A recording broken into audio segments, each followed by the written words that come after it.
A força de atrito, olha só, nos livros de ensino médio, ela aparece com essa explicação aqui, ó. Tá vendo? Você tem a superfície do bloquinho, a superfície do chão, parece que é liso, mas se eu der um zoom, não é liso. E aí dá a entender, e é didático isso, né, para a molecada entender, que isso é que causa o atrito. Então seria uma lixa, seria você passando uma lixa no teu rosto. Você vai sentir bem o atrito nesse exemplo. Mas, na verdade, semana passada eu falei para vocês que uma das classificações das forças, a força ela pode ser classificada como gravitacional, eletromagnética, nuclear forte e nuclear fraca. Nuclear forte, vamos fazer assim, mas e nuclear fraca.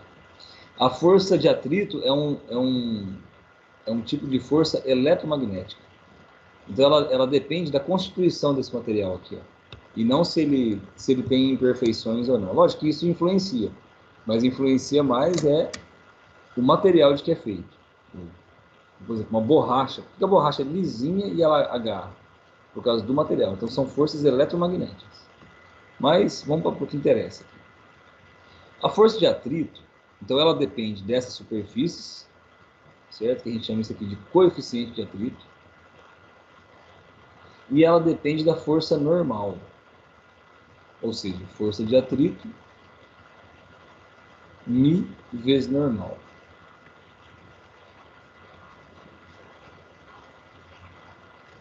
Força de atrito, μ vezes normal. Então depende das superfícies, e aí esse μ aqui, ele vai depender da superfície do bloco, da superfície do chão, vai depender se o bloco está molhadinho, se o chão está molhadinho.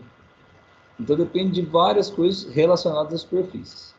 Já a normal depende com que força que esse corpo está pressionando o chão. Pressionando não seria a palavra mais ideal, não, mas é para você entender. Com que força que esse bloco está comprimindo o chão. Nesse exemplo aqui,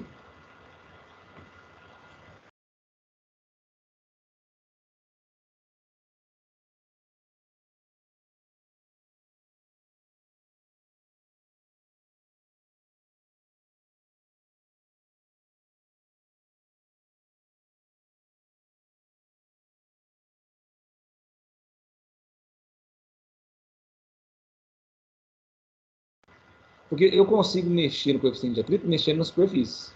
Então eu posso trocar a superfície do meu pneu por um pneu novinho, ou então um pneu careca, ou então um pneu molhado. Aí eu tô mudando aqui, ó, as características do coeficiente de atrito.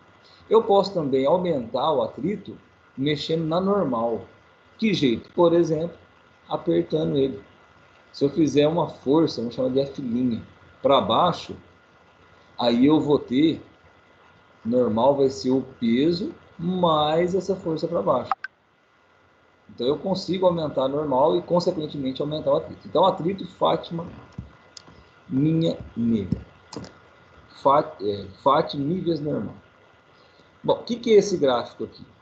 Esse coeficiente de atrito aqui, ele depende de uma outra coisa também, que é se está escorregando, μ dinâmico, ou μ cinético, se está em movimento escorregando, ou se ele está estático, μ estático, se ele está em repouso. Não sei se você já reparou, mas quando você tenta empurrar alguma coisa que está parada, é mais difícil. Se essa coisa começa a se movimentar, para manter em movimento é mais fácil. Ou seja, enquanto está em repouso, o atrito se chama estático, ele é maior. Escorregando, o atrito cai para o coeficiente de atrito cinético ou dinâmico. Esse gráfico mostra exatamente isso. Vamos imaginar o seguinte: se eu não aplicar força nenhuma, a força de atrito vale 0. Se eu aplicar 1 newton de força, o atrito vale 1 newton, só para corta-corta e não deixar o corpo se movimentar. Se eu aplicar 2 newtons, por exemplo, o atrito vale 2 newtons. Só que existe um ponto que a gente chama de atrito máximo, ou também chamado de atrito de destaque, que você calcula usando a formulinha que eu acabei de falar, níveis normal, só que é o Mi estático, que é o maior deles. E esse valor de atrito máximo, ou atrito de destaque, é a cola dele, é como se ele tivesse colado no chão com esse valor.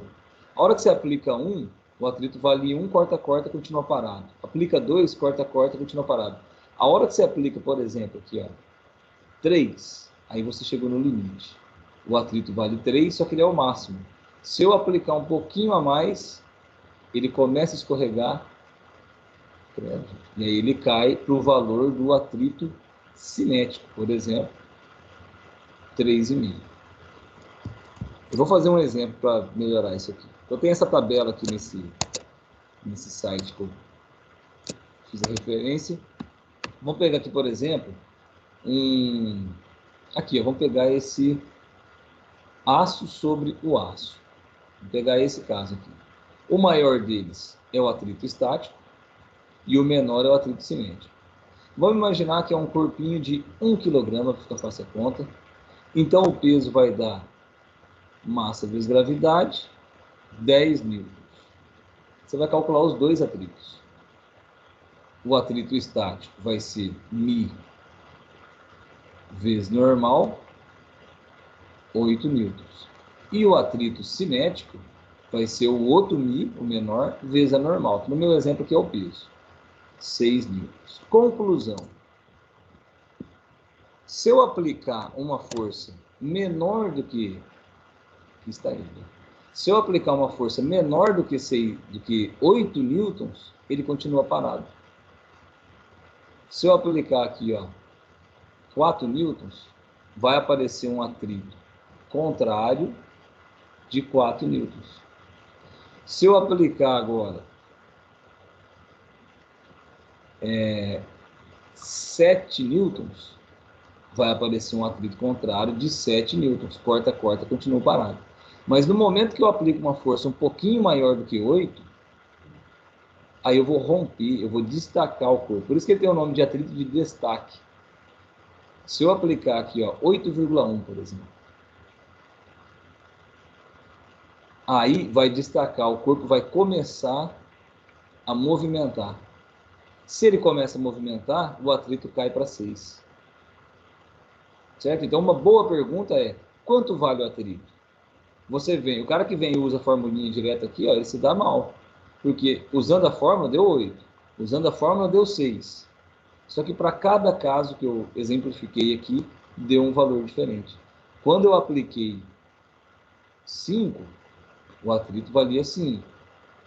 Quando eu apliquei 7, o atrito valia 7. Quando eu apliquei 8,1, o atrito caiu para 6. Certo? Então, muito cuidado com esse tipo de exemplo. Ok? E aí, ó, é só isso hoje, nessa primeira etapa. Vou parar aqui.